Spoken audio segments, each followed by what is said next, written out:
That's one small step for man, one giant leap for mankind. Columbia, this is... This is Houston, AOS, over.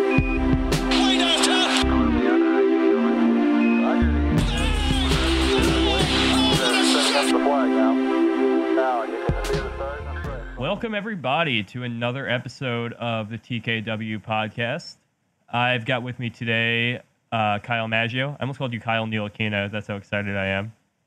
I would have taken it. That would have been the preferred route tonight. And Bryan Gibberman. How you doing, dude? I'm doing good. What a beautiful 12-point loss. What a beautiful 12-point loss.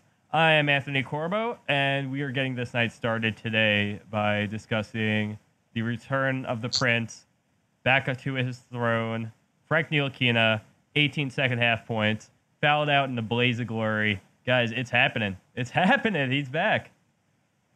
God damn it, he looked good. Oh, he looked great. Except for the fouling out part, but one of those fouls was obvious bullshit. You put it beautifully in Slack. You're like, what a rush. Because he comes into the third quarter. He gives us, 18? Pretty quickly. And then he fouls out, immediately after. Yeah, that is Frankie Smokes right there. That is Frankie Nicotine, to AT. The play he fouled out on, or not the play he fouled out on, the offensive foul. I think that might have been the best move he's made as a pro. Oh, was it the offensive foul? Yes, when he used his weight, used his off arm, he had the guy off balance, used his strength to kind of clear him out, and then did a half Euro step type thing for a layup. He's never really done something like that before. No. He's done the Euro step. He's taken the fade away, but I don't think he's ever used his strength going forward in a straight line to create an angle to take a clean layup. Yeah, I saw you bringing that up, and that I thought was a really big point. It's exactly that. It was a bullshit call because obviously I think that was Zeller or on that play, but he was totally out of position for an offensive foul. But still, it was but yeah, we've never seen him use that aggression and go up for it. He ends. We've seen him so often take that first step and then lean back and try to put up a fader, or pass out of there even in circumstance. And this time he just tried to go to the rim.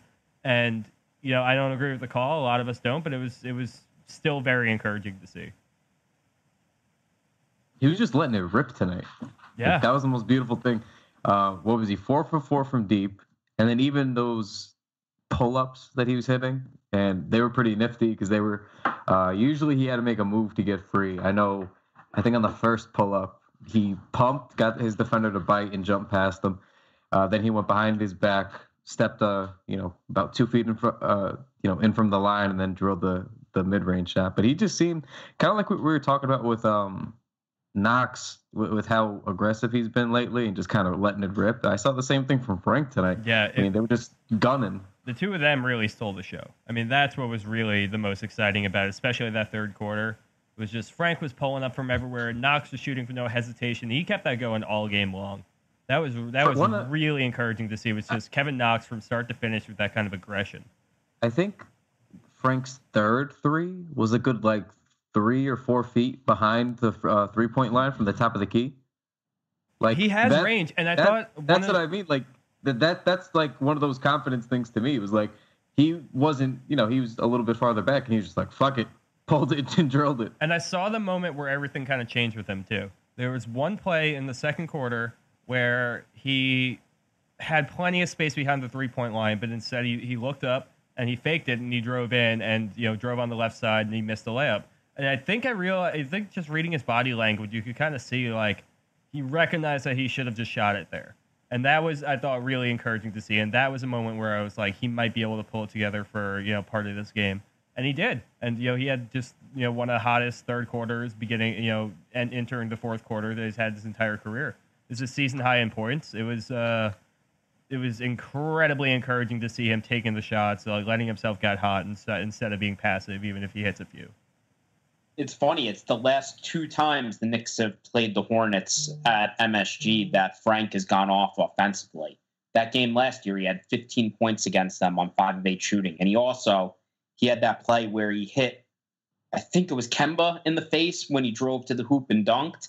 And that was one of his best moves last year, but it didn't count either. Yeah, I mean, as he becomes more prone to getting to the rim and being a scoring machine there, I feel like he'll start to get some of the benefits of those calls more in his direction. But, for right now, he's obviously got a lot to prove in some, whether they be correct calls or whether it be, a shaky non-call or something like that. He's going to start. It's not always going to be fouls on him when he gets to the rim. Some of these are going to start getting his way. Some of these, opportunities are going to start going in his favor. And it's going to be really encouraging to see. It seems like he might have reacted to, his benching over the last couple of games. So got to give kudos to Fizz here, even though we were very critical to him over the last week. And I'm just excited. I was so excited to see the box score after the Brooklyn game and get to see with him at least getting some minutes. And then tonight was just, it was like a drag. It was incredible. Just the kind of just the rush that you got off of it. It was great. Yeah, and moving on to Knox. Knox wasn't even overly efficient tonight. He was 10 of 25 from the field. At least he was 50% from deep, 4 of 8 from deep. But I'll let him take all the shots he wants. Yeah, I mean, I've said all year, I mean, as long as he's not shooting like 20% from the field, I don't care if he's a little bit inefficient because he needs the reps. We signed him or drafted him because he's going to be a talent at the 3 and the 4 for us, an offensive talent. And, we need another legitimate scorer to be on this team to take us to the next level. And, they need Knox to develop into that. So if he's going to have some inefficient nights, I could give less of a shit, to be honest with you, especially if it's a night like tonight. Just let him rip, let him drill from 3. Seeing him go 50% on a high volume is pretty good tonight. But that floater that he had coming out of college, that he had that down tonight. I think he had like four floaters tonight. One of them was a nice bank, but he just looked good. He looked really smooth. He wasn't really hesitating. Just missed some shots, but I really like what I saw there. And obviously the 15 rebounds is something that we were kind of talking about in the last pod about how he'd been passing and rebounding and doing other things to contribute besides just shooting. And we saw that yet again tonight. So that's really starting to become an encouraging trend. I think there's a balance to it with Knox tonight. Kyle, where you're coming from, I agree in the perspective you have with it. I do agree with, but I think people are taking it maybe a little too far. Like from a really narrow focus of how he played tonight, he probably hurt the team more than he helped them, just from a very narrow focus on it.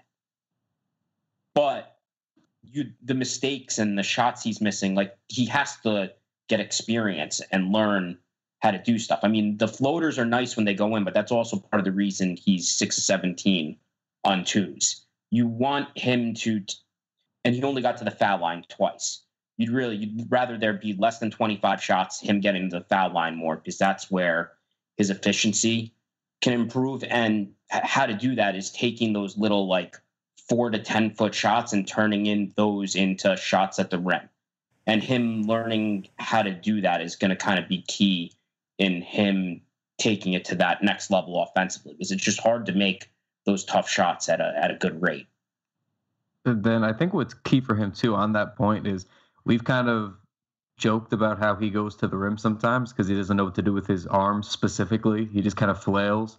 And I think when he just learns to kind of use his length a little bit and just stick with it and try to finish through the contact is when we'll start seeing that. But it seems like he's just hell-bent on trying to be a bucket getter sometimes when he's down there, and he's just trying to always adjust and make it work. But he shouldn't necessarily always be trying to do that anymore at this level. I see with him a lot, he tries to shoot over guys when he's going in for a layup instead of trying to go through the contact and try to draw the foul and finish accordingly. He just has a tendency to try to get around guys by stepping to the outside of them and then putting up this weird kind of almost hook but facing forward towards the rim from it. So yeah, it's exactly that. It's he just kind of is inclined to put up a floater no matter where he is around the rim. So curbing that a little bit, trying to draw a little bit more contact is something that I think will definitely come along as he goes through and gets into his career and starts kind of bulking up a little bit to take some contact. Yeah, it's not something to panic about. It's just something for him to continue to work on in games. I'm not freaking out about it, but I do think there's, he's not. there's room for improvement on what he did tonight. Like it's a start, and it's good to see him being aggressive, and you want him to see him keep doing that and keep trying and experimenting with different things. Certainly. It speaks to, we always talk about reps with young players, but it's also different kinds of reps. Like with Frank, we always talked about reps in a way where it's like, all right, well, let him keep messing up, like with ball handling and passing and trying to run the offense and actually be a point guard. Like, let him get those reps and really try to make, earn his bones there by being more aggressive and shooting more. And then with Knox, it's mostly just a workload thing and figuring out how much he can kind of handle. And I think, again, it is, you of course want him to shoot better. And it's something that you would hope that they're going to keep working with him on and he can keep improving on. But it was encouraging. Like for me, just had he gotten 26 points and, had that inefficiency without really the rebounds, I think I would have panicked more. But seeing him do I don't want to necessarily lump it in with a Cantor thing, but just seeing him do that pairing is nice. It just feels like there was a lot there. So just to kind of give a quick recap on the game, Charlotte Hornets beat the Knicks 119-107. One of the big issues, obviously, throughout this game was the Knicks were, their defense looked pretty bad, and they were not taking open threes, especially through the first half. When they had them, they were inclined, as we've seen a lot of times throughout the season, to kind of take one or two steps in and take that mid-range jumper, or just pass up the opportunity altogether. I want to start with the defense, though. Couple of things that I noticed when I was watching the first couple of quarters is the Knicks don't necessarily have bad individual defenders on this team, with a few glaring exceptions, but they have players who are competent one-on-one defenders. And one of the guys I want to talk about quickly is Mitchell Robinson. He had some plays he got matched up on Tony Parker a couple of times and was he kind of lost him at the rim a few times, but he pretty competently held him at the perimeter. Just his length makes him able to hold down defenders who are who the ball handler on the perimeter, but still take a couple of steps off them, be able to sag off and still be in a position to get a block. And that's such a unique skill that he has in this league, and he's been using it to his advantage. Have you guys noticed anything else about Mitch that has made him really competent on both the perimeter and at the rim this season? I mean, I just like how quick his feet are, to be honest. Mm-hmm. That's the one thing that I noticed, and it obviously helps with the rim protection, but even with the perimeter guys, because there was one possession, he got cooked by Tony Parker at the end on a pump fake, but Tony tried to make a move at the top of the key to lose him, and Mitch stuck with him. Just perfect defense, side by side, kept his arms up, just kept sliding with them, played him perfectly to the rim, stifled Tony quickly, and then he got hit with the pump fake and lost it. But just seeing him keep up very easily due to his length, but also his footwork, that to me is just very encouraging. We see that with special kinds of defensive centers, and we know that he has the talent, but seeing that specific kind of component of his defense, that's something that I enjoy. So am I crazy that I thought he struggled with that more tonight? I thought there was more bad than good when he got switched on to guards tonight. Oh no, there was, but I mean, seeing that he can. I mean, it's kind of the whole thing with every player on this team, and that's why part of the defense ended up being so bad in the end tonight. We lost by so much, but it's just these highlights and these interesting, unique characteristics of these players that I've been able to especially with Mitchell Robinson, that have stuck out to me in these early games. All right, so to exemplify this, tonight with Cantor on the court, the Knicks had a 129.3 defensive rating. With Robinson on the court, they had a 92.7. Wow. Yeah. And they targeted Cantor. I mean, I forgot what it was. Mike Cortez in our Slack chat brought it up during the game. I think it was they were doubling us up with points in the paint at one point. At one point it was 40 to 24 points in the paint. They were just going right at Cantor for a while. It wasn't great. Because in the beginning they were drilling from threes, and then all of a sudden they went right from drilling these threes, and they went right into Cantor, and then it was just brutal. It was just simply, and it was like a nosebleed, But this is the crazy thing about Robinson, is that we're sitting here talking about it. We're like, yeah, there's stuff he did, and we don't even think he really played all that well defensively. Like there's a lot of room for improvement. And even with that, just him, how big and long he is, he positively impacts the game anyway. Like it's kind of crazy to think about that. He had two blocks in only 19 minutes tonight. I mean, that's well, I was going to say, those 2 blocks came in the first 2 minutes that he was in. Yeah.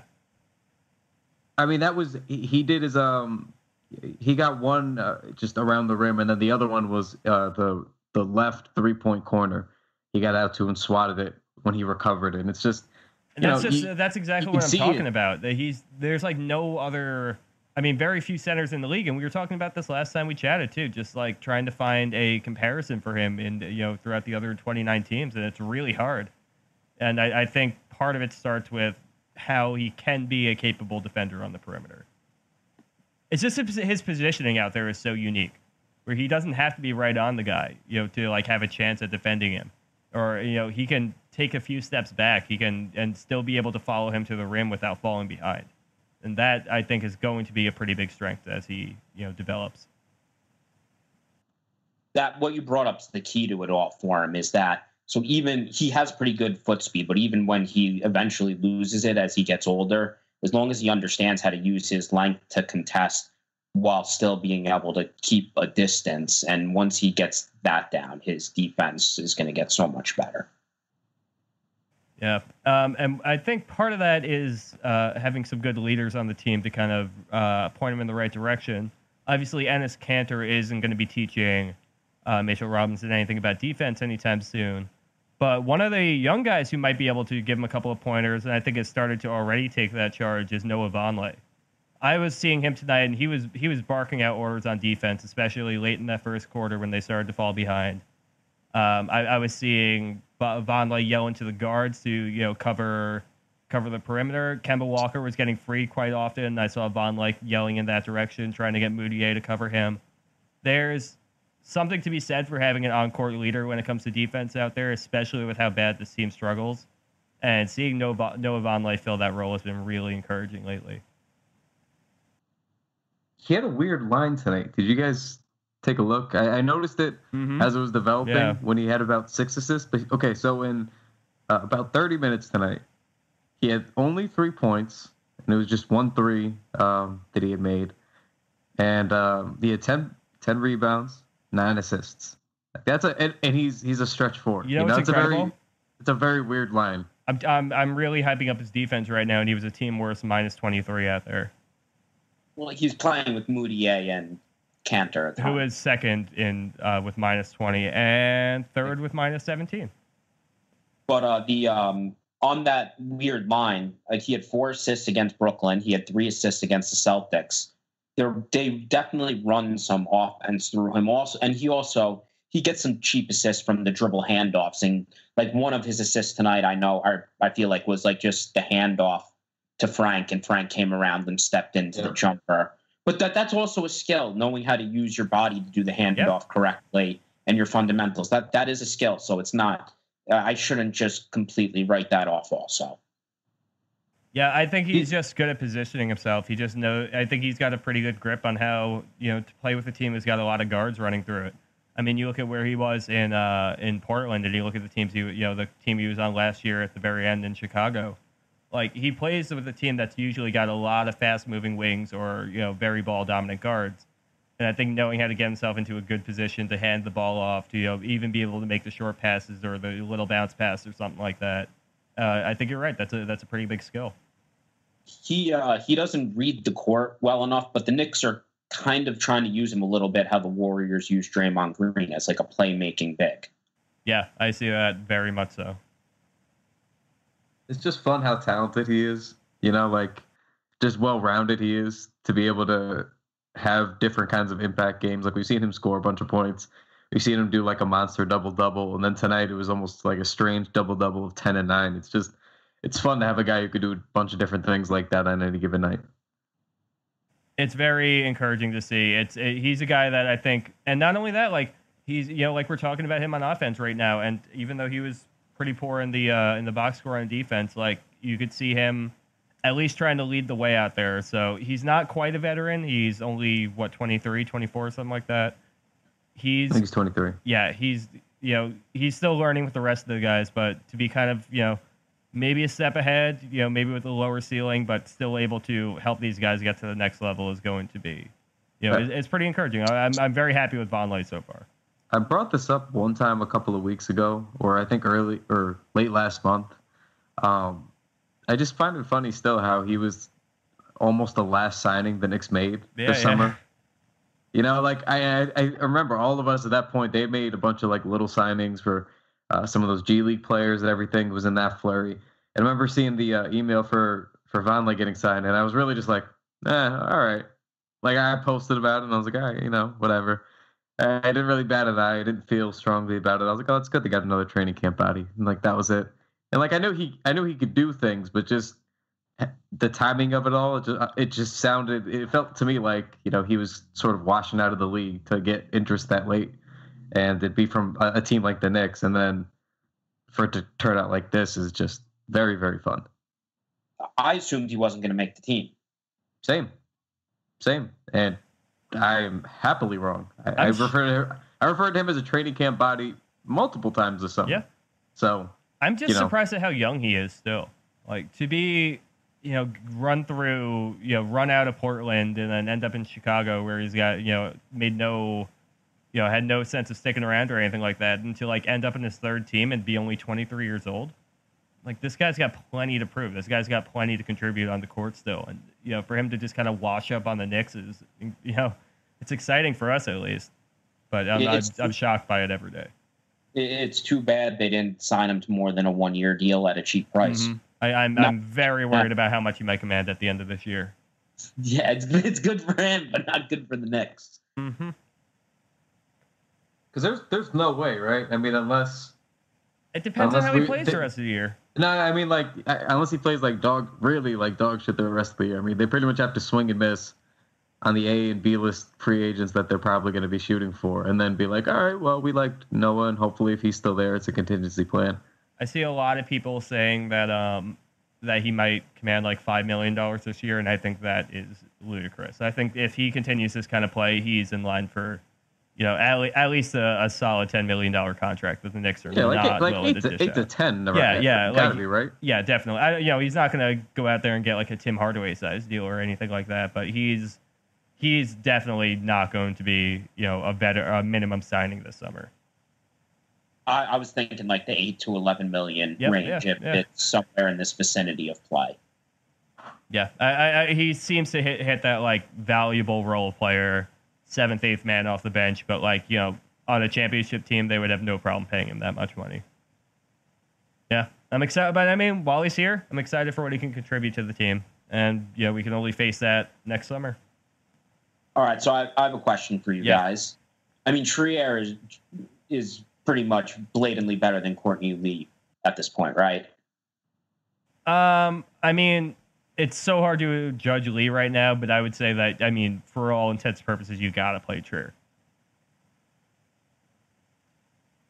But yeah, I would still probably say that Trier right now is definitely better than Courtney. In any objective space right now, he's better than Courtney Lee. I mean, Lee just has. I think Lee is better. Should be better, I think it's Trier until proven otherwise, like in the present moment, because Lee just looks like he's either incredibly rusty or I don't even know what. But it's something Anthony brought up earlier. Lee loves more than anyone to pass up open catch and shoot threes to dribble into a mid-range jumper. He did it once tonight when he had a wide open shot, and then he took the most awful turnaround jumper as the shot clock was expiring, and I wanted to yell at the TV. It's just like, I feel like, and you don't want to see that out there because it starts to lean into, it starts to become kind of how the team plays. The other players start to take notice of that. It's like, I don't know, Dotson does the same thing where he'll pass up that open three and he'll take a couple of steps in and take that mid-ranger. And Dotson, to me, so far, has looked a lot like a better version of what we expected Courtney Lee to be coming into this season. But, I don't. Courtney Lee's offense is probably only declining from here. Defensively, he probably can still bring a lot for us, but Yeah, passing up those open threes like that is not going to do anything. I mean, even you could see when he made that shot tonight how much like he had been needing that. Passing up open threes like that, and it applies for the whole team, is not gonna help anybody's confidence. Getting minutes out there. I do think that like one of the just passing up open threes like they had been doing when they were down by 10, 15 points, it's completely ludicrous. You can't be doing that when you're down by a decent lead early in the game. You can get back from that, and passing up open threes is not going to let you do it. I was just looking at the box score again. Dotson really has the same game. Like every game, it's the same. Yeah. It's like this every time. I say it every time. It's 12 to 14 points, couple rebounds or assists. Yeah, but look at that. No three. He didn't take a 3-point attempt this whole game. He didn't. He came in hot. Like on all of his pull-ups, he came in hot. He had a couple of drives. He was just looking to get inside this because time. I see him coming off the screen a lot, and he never just like takes that right away three off the screen. He always like sees it, takes another 2 steps in, and by that time, whoever is the big at the rim is already coming back towards him. I like Damyean Dotson a lot. This isn't to say that I don't. I just want to see him being able to shoot more right away. He was doing that to begin the year. He was taking open threes like no one's problem earlier this year, and I see that going away little by little each game.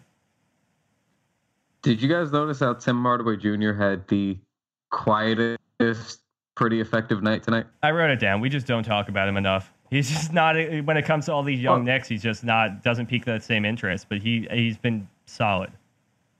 I mean, he did, he got to the line twice tonight, but he was 7 of 13 from the field, which for the way he had been shooting the last 2 or so weeks, I mean, that's very welcome. But yeah, he had 21 on 7 of 13 shooting, 2 rebounds, 5 assists, a couple of steals. And there was one pass in particular that stuck out to me because I feel like Timmy last year would have taken like a contested fade, but he was kind of higher than the block on the right side, and he kind of spun backwards, and instead of going up with it, he just like 2-hand over his head chucked it to Knox, who was on the other side of the court behind the 3-point line, and then Knox drilled the 3, and I was like, that's really nice to see from Timmy. Like, that's a really nice find. Oh, I think over the last 10 games, his true shooting percentage was under 50. It was like 48 or 49%. He really needed a night like tonight. And I think playing him, you can manage the inefficiency a little better if you surround him with better defensive players because you're getting more stops. But when you're using the starting lineup like the Knicks are and he's playing with those guys, like they have to be at peak efficiency on offense to have it, just to basically break even. Yeah, no, that's definitely fair. I mean, that's kind of why I wanted to see him in a lineup that had Dotson start alongside him. That's kind of why even this lineup, Mitch isn't going to start over Cantor anytime soon. But if you could just give him obviously we wish Frank would start at the point guard, but if you could at least put Dotson next to him to give him some kind of help on the perimeter, that'd be a nice start. Let's talk about that. Hezonja does him no favors. Yeah, let's talk about that starting lineup real quick because Hezonja played 5 minutes tonight. He was 0 for 3. And then it was 5 minutes in, and then he was out of the game for the rest of the time. I think this vanity Hezonja starting at the 3 bullshit has got to end. It's just got to end. I don't know what to say.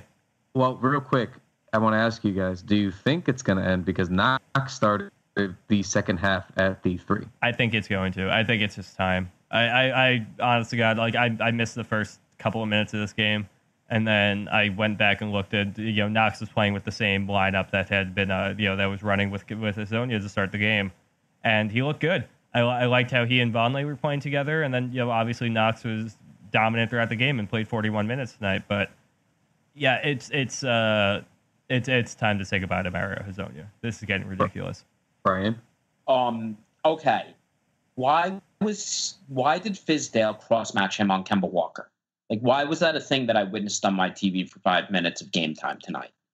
Mario Hezonja is the best defender on the team. I don't know what to tell you.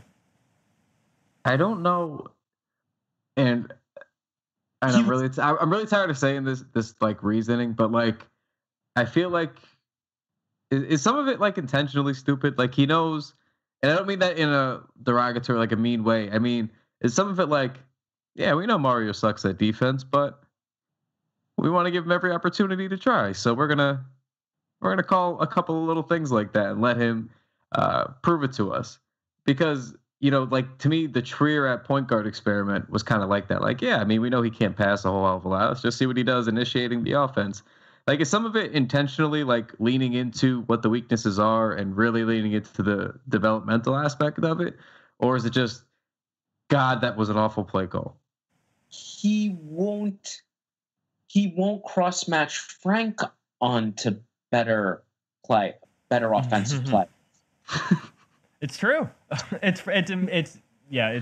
Like, I was about to agree with Kyle's point. I was about to see exactly where it's coming from, but then there's that kind of bullshit, and you're just like, what's going on? Because I actually agree with what Brian's saying. It's just funny because I can talk myself into it. Sometimes I can see like, oh yeah, I can see why they would do that. That would make sense if that's what they're trying to do. I don't know if it's going to work out, but I understand it. And then I see things like that happen where it leaves the doubt. There's always just enough doubt in it that makes us question it. And we want to believe, like I would want to just trust Fizdale 100%. But then little things like that will happen. And then I'm just like, not yet. And to be fair, like Frank, I didn't think Frank particularly played well defensively tonight. He did. He got cooked by Parker a few times. And Kemba crossed him really bad coming around screen Two once. tough matchups for Frank for sure. But yeah, he did not look good out there. Well, he should be able to handle Tony at this point. Tony had a good game tonight, though. I know who Tony is. We all know who Tony Parker is. We all know how crafty he's been in his career, and crafty gets you lots, even when you're older. I understand it, but for how we tout Frank, I would like for him to not have gotten cooked by Tony Parker a couple of times. That's all. I think it's fair. Kemba, it happens to the best of them, but not Tony. That would have been nice, but I get it. All right. Speaking of defense, they didn't play any of it tonight, but against the Celtics and the Nets, they played zone defense, and they give up either a wide open three or a wide open layup every single time. Can we never play zone defense ever again and just make zone defense is for cowards? I thought I recognized him playing zone in a game a couple of weeks ago too, and that they just got to cut that shit out. It's not going to do them any favors, especially when they already have a team with guys who are capable one-on-one defenders. It's like we were kind of talking about earlier. So putting them in a situation where you're going to be defending a zone is not going to be doing any favors. You just can't, just simply because of the volume of threes. You're going to get slaughtered if you play. It makes no sense. It makes absolutely no sense. I would be kind of interested in experimenting with the zone defense with Mitchell, KP, and Frank all on the court together. It would be interesting because you have enough length to cover and wingspan to cover every section of the floor there. So that's when it might work. It might not, and it might just be throwing shit at the wall, and it's not going to actually come through. But I could see some logic behind trying something like that. And then say you had another really crazy long player at the small forward position, and a have four Kevin guys Knox? with 7 foot and another one, and you had those 5 out there together. You'd have 5 guys with 7 foot wingspans. You could do some things with that. So there is one player in the NBA that I'm thinking of with a 7 foot wingspan who might be able to help in this situation. You guys have any idea who I'm talking about? Oh. No? I said, oh. Oh. Oh, that guy. That guy. Yeah, I mean, this is just even more reason why it would be just outrageously good for Kevin Durant to come to New York. But we're not talking about that yet. We're saving that for 2019. Just real quick, because I know you take on it, Anthony. Yeah. Brian, do you think he's actually coming? Do you think that there's a realistic chance? I think there's some LeBron LA-ish type feel to it, but I'm not going to get ahead of myself. You're exactly where I'm at. Save it for 2019. We got plenty of time. Yeah, I won't believe it until it actually happens. But there's like a logical reasoning behind it that has nothing to do with basketball. My two rule outs were, first of all, I do think the more likely scenario in my head is that he just re-signs in Golden State and something happens with Draymond and they move on. But to me, that's the most likely thing. But the LeBron parallel is something I've said in this pod too, because it's like, you have nothing else to prove. You're Finals MVP over there. You're an NBA MVP already with the Thunder. Now he's going to be a 3-time champ after this year, most likely. And what else would there be?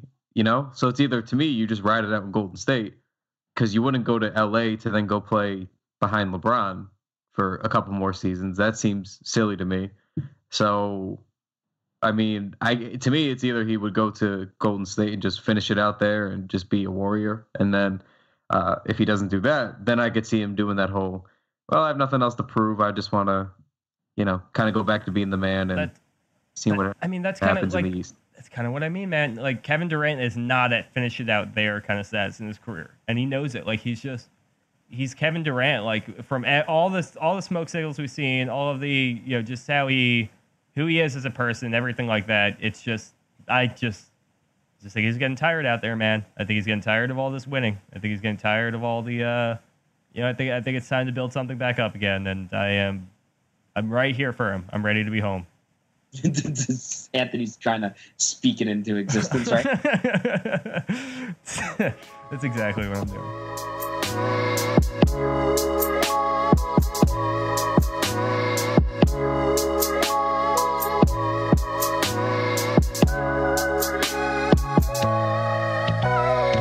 All right.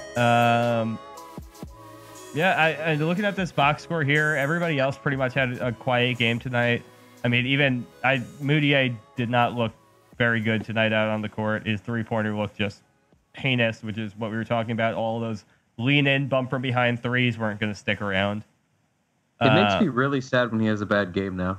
Yeah. I can't believe how quickly that happened. It makes me really, really, like, he was really trying hard the last couple of weeks and playing really well. Yeah. And then when he has a bad game, it now pains me. It now honestly pains me. I'm like, damn it, man. Like, I almost feel like it's the Frank thing. When Frank plays bad, then I have that little, like, it tugs on my heartstrings a little bit. I'm like, come on, like, I want better for you, please. Like, I've reached that with Moutier somehow. Now I'm just like, come on, man. Like, we saw it a few weeks ago. Just keep doing it, please. Can't he, like, do it off the bench?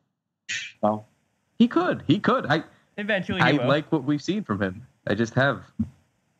Eventually, It didn't work tonight. I'm not in a rush for them. I would rather them have the 5 kids keep playing together against second units and just tweak with it a little bit to get Hezonja out of the rotation than have some of them start. I'd rather them play big minutes together. And do you think that's what Fizdale's thinking too? Is that why Kevin Knox hasn't started at this point in the season? Is that why, we're continuing to run with the lineup of, Moutier, who's on the last year of his deal, Hardaway Jr., who's already an established vet. You've got Mario Hezonja there, who's in a 1-year deal. Noah Vonleh, who's on a 1-year deal. And then Cantor, who's going to expire. These are all guys who don't really have a lot of, long-term value to the franchise. And I think you're absolutely right. Playing these young guys against second units are going to be, it's kind of the bridge between playing against real NBA players and the G League, where you can kind of, you don't have to send them down there like we've been pining for a couple of weeks there, but they're still playing against somewhat lesser talent where they're not just going to get eaten up every night on the court. And they play. Oh, go ahead, Brian. I was just going to say, soon you can maybe plug Lance Thomas in for those 4 to minutes in the first and third quarter instead of Hezonja. That's a good point. And then just have Knox or Dotson come in pretty quickly. They get those minutes more in the 28 to 32 range. They can come in at the 4-minute mark, but that can still get them more with the second unit than the first unit and playing with the kids still. Yeah, when they've been trotting the kids out against these second units or to finish the games out, they just play fast, And I know you brought up a point about this. It's wrong. It was during yesterday's game. It was wrong though. It was, yes, but you can. There's a certain energy that they have out there. Like when Frank was really rolling tonight, they got the ball up quickly. It was at half court in no time off defensive rebounds. He even pushed off a make once, and I was really proud of him. It didn't turn into anything, but he looked to attack off it, and that made me happy. Yeah, it was just that they have a sense of urgency about them, and I enjoy that. It's like a different pace than we see with the starters out there. So, one guy got some burn at the end of this game tonight, and I think it might be the victory lap. It might be the final cigar with Ron Baker. We all know we got to make some room for Trier pretty soon. We know that he's coming off his two-way contract, and there's going to have to be a roster spot to go. The obvious choice here is Baker. He came into the game, got 9 minutes in the fourth after Frank fouled out, went 2 for 3, had a couple of assists, 3 assists, 5 points. I'm going to mute myself and let Brian have his moment. Do you guys think that Ron Baker's time in New York is coming to an end? Did you see? Wait, time out. Did we not see the Kevin Love outlet pass? Oh, yes. Oh, the Kevin Love outlet pass. Yep. Back to the rotation for Ron Baker. He got Courtney Lee his only points, his first first points from coming back from injury. He's came out of nowhere. And if that's his lasting legacy, if that's how this guy goes out, then I'm all for it.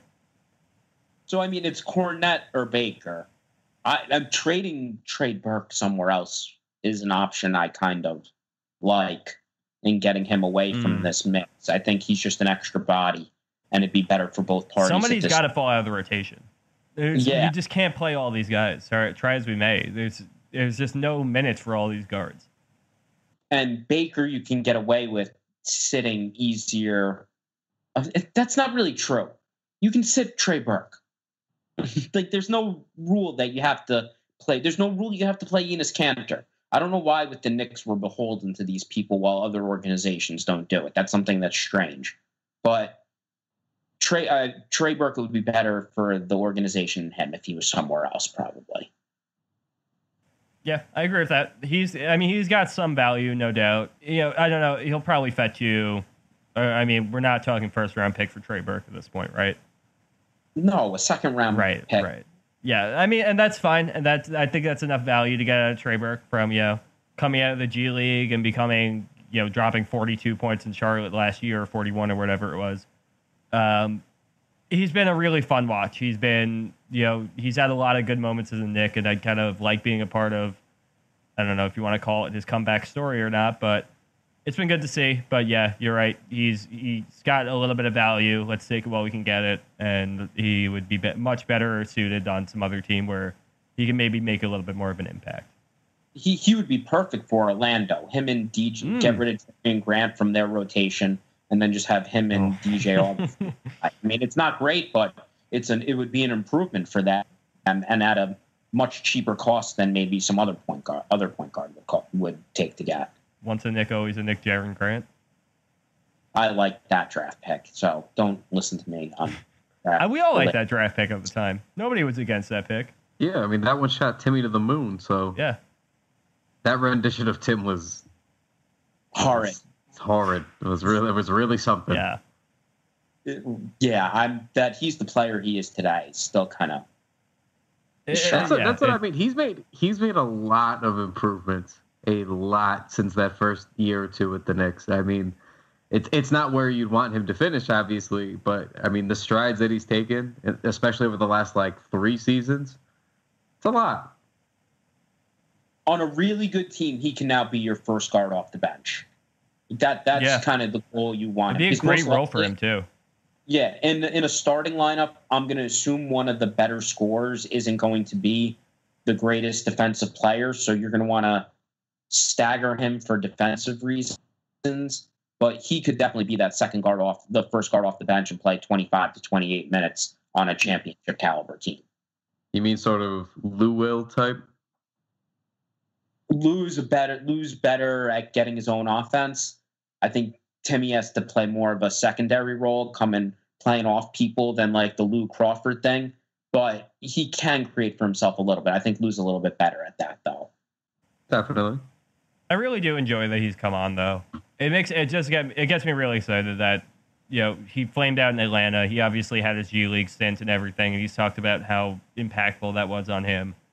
And then came back, got re-sign with the Knicks. And since Kristaps went down, really, and even while Kristaps was still playing, he was, either a very capable second option or now is proved to be a veteran leader on this team. And it's incredible to see what, I guess, going to college for Tim Hardaway Jr. did for him. Dude's just like a different player now. I just can't believe that Frank had his career high in points. Can he score 20 fucking points already, though? Yeah, come on. I thought it was going to happen. It's happened a couple times like this. Like that Cavs game, he didn't score in the fourth quarter, I don't think, or he got close. There's been a couple games where he's gotten in the high teens, and then Hornacek pulled him a couple times where he just stopped shooting late in the game, and it always gets me mad because I want him to get 20. I thought for sure he was going to get it tonight, and then I didn't even realize he had the fifth foul. I don't know why. I assumed that he had 4. Then he got 6, and I was like my heart stopped. I was like, oh no. Like we were there, my son. We were going to get it tonight. Tonight was the night. I felt it. You know what I really felt it was when he made that. It was like a fast break 3 on the left side, and he hit it, and he kind of faded a little bit as he shot it, and he still drilled it. And I was like, now he's hitting shit off balance. Like tonight is the fucking night. Like this might be a 24-point night. And alas, it was not. And as much as I love him, I mean, not great that we're talking about how badly we want him to score his 20th point, and we're a season and a half in. Yeah, I know, but it's like, but still, he's getting there, and I don't know. It's one just game. It was just such a week. I was so afraid all week. I was so nervous. I was on the edge of my seat. Every time that Frank had a talking to at practice with Fizdale, or, any little tiny smoke signal was blown up into Frank Ntilikina getting traded. And that, like, edge of the seat shit was, ugh. I never want to go through that again. I would bet money that Fizdale wasn't going to go to him first if Trier didn't get hurt in warmups, that they would have went to the non-point guard lineup again. And it would have not have been until it got to that 12, 15-point range that he went back to Frank. That's what he did with Dotson when he brought Dotson back. Dotson came back. He played well. He didn't go to him right away again. He waited till they got down again, and he put him back in the second. And from that point forward, he started working him in a little bit earlier. I wouldn't have been surprised if he did the same thing with Frank again tonight. I wonder if the whole Trier point guard experiment, that one game, was really just to send a message to Frank, or if it's something that they actually wanted to take a look at. I mean, in the course of trying to develop your players, I mean, that would make sense for trying to shore up one of his weaknesses, is get him some time there. But in terms of it being a winning formula, it wouldn't really be. But in a couple of stints to try to let him get a feel for a different aspect of offense than he's used to, I don't mind it for a developmental sense. But, I just feel like we don't really know with Fizdale yet. This is true. It's true. I feel like we're starting to get an idea of who Fizdale is, but we can definitely at least tell that he likes to try to make players hungry and try to, benching them for a couple of games has certainly proven to do that. And obviously we've had a couple of successes so far this season with that same strategy, but time will tell as the season starts to roll on and we start to see more of Fizdale's tendencies. But him getting ejected tonight, let's wrap up on that note. Obviously very pissed off about the Frank Ntilikina foul on the drive, which was his 5th foul, and he quickly picked up the 6th one after that. Was not happy with the officiating. How do you guys feel about Fizdale getting fired up and getting 2 Ts and getting tossed for the rest of the game? I'll always love that shit. Yep. I'll always love when the coaches get fired up and get a text or ejected. I'll always eat that shit up. I'm the exact target audience that's made for when they do it for the cameras. It's me. It's me. I see him get fired up. I get fired up. It's a beautiful thing. Please, Brian, tell me why it was all for show and yell at me about it. But I will always eat it up, no matter how fake that I know it might be. I just don't care. I don't mind it. I laugh at it. It's funny. I mean, good that he stuck up for Frank. I'll give him that. But for the most part, I just don't give a shit. Yeah. Yeah, and we got to see Keith Smart finishing the game out for us, and Knicks were obviously all down by then. I was kind of encouraged by it. I thought that it was good to see Fizdale sticking up for his team. I felt like that was a good opportunity for him to send a message to the players that he's got their back and everything in these situations. But yeah, not a huge deal overall, but still an interesting thing to come back from timeout to. I actually think the nicest thing about it is that you do it occasionally a season every year to let one of your assistants get some experience coaching the team again. That's kind of a cool thing about it. Yeah. Yep. All right. Do we have anything else you guys wanted to touch on for tonight? Let's take a look at the schedule moving forward. I got to get it up in front of me because I'm unprepared. The Cavs on the 12th. Yep. In Cleveland. And then they play the Hornets. Yep, back to the Hornets. December 14th on Friday. They're in Charlotte. Oh, it's a 3-game road trip. Yep, Pacers on Sunday. Yeah, so 3-game road trip, but kind of a lighter week for them. They don't play again until Wednesday. And then the Hornets game will be on Friday. They play against the Pacers on Sunday. Yeah, I feel like this is a pretty good stretch for them. Maybe they come back and they're able to get this next one against the Hornets. We'll have to see about that. They really didn't look like they had any chance tonight. So we'll just have to see. Cavaliers, I'm hoping for a decent game. I'm interested to see what the Ntilikina versus Sexton matchup's going to look like. I need some more W's in my system. I know people want to do the whole tanking thing again. I haven't been rooting for losses this year. I made a conscious decision at the beginning of the year that despite the many L's they will take this year, I'm actually going to go back to rooting for wins. So beating teams like the Cavs, I would thoroughly enjoy.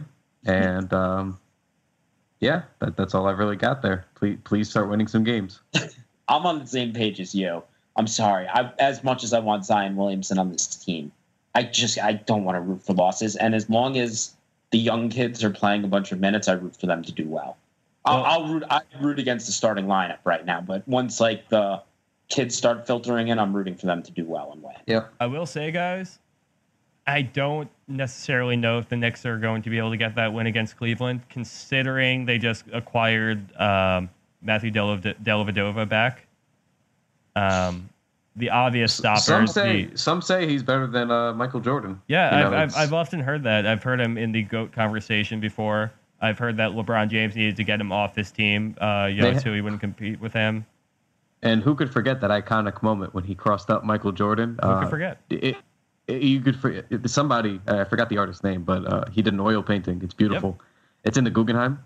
If you haven't seen it, it had a temporary exhibit at the Louvre, actually. Oh, yeah, it's good they're getting it around. Yeah, it's making the rounds. Oh, do you know what the best thing is? I just realized the Jets game is on Saturday this week, and I have my work Christmas party, so I can just ignore it. I've been ignoring it all season, so that has nothing to do with the Knicks. But on Twitter, and I saw someone say it was on Saturday, and it reminded me of that, and I got very happy. Jesus Christ. John Wall scored 1 point the other day. That $40 million contract year. And he has a bone chip in his foot, I believe, too. I'm pretty sure that's a thing I read. Wow. Yeah, that guy's getting traded. All right. Well, I guess that wraps up another exciting episode of the podcast. Kyle, you want to throw some plugs at us? Yep. So we've started to get back to the Twitch 2K streams before the show. Again, we're going to try to be as consistent as we can with that. Sometimes it's tight, but make sure you subscribe. Probably got something coming up with that in terms of a giveaway or something. Want more of you guys over there. We're trying to convert over, not totally from the Periscopes. We still like those, but it's like an enhanced version, So subscribe there. It's twitch.tv/the Knicks Wall. Very easy. Outside of that, make sure you go to TeePublic. Everything's 30% off right now. It should be the same when you guys listen to this tomorrow. We dropped our new French Prince design by our graphic artist, Ryan Gray. It is. Why do you think terrific. that Frankie scored 18 points tonight? Well, it's no coincidence, to be quite honest with you. It simply is not. And it's just a very, I mean, you guys know what our designs have been since we started this, but this is a new take on the French print. So give it a look. It's all very fitting that Frank had this night, and the shirt dropped on French Heritage Night, so that was great. But yeah, give that a look, and the rest of the store, it's 30% off. But if you guys want to get your orders in before Christmas for those Knicks fans in your lives, you're going to want to do that pretty much this week. So make sure you get to it. If enough of you need to get that done, we could try to get an extension on the sale, but just let us know. But go check out the shop. Make sure you're following us on Twitter, all of us. The Knicks at the Knicks Wall, at Wish I Was Corbo for Anthony Corbo. Brian, is yours just your name now? Oh yeah, that's right. Is it at Bryan Gibberman? Yes. Okay, and that's Brian with a Y. Yes. And I might be making that swap soon. It might be time to retire the old Wish I Was Corbo. And I'm at Kyle Maggio, because the guy who has Maggio had one tweet in 2007. You're still on? Oh, as long as I've known you. It said signing up. And that was the only tweet that guy ever sent for the handle at Maggio. So whenever that guy is done signing up and he's ready to sell that for me, if any of you know this gentleman, if you are the gentleman, please just give me that handle. I will give you a blank check. That's pretty much it, though. That's all I got. Follow us on Instagram if you haven't, and make sure for this podcast you leave us a 5-star review. Brian, have you been in search of the @Gibberman handle? No, I don't care. No. I don't even know if anyone has it. I tried to get at Corbo, and I think it is very much taken. Bummer. Well, one day we're going to have our dreams come true, and we'll get our last name handles. Until then, keep listening to the TKW Podcast. We all love you, and we'll talk to you later.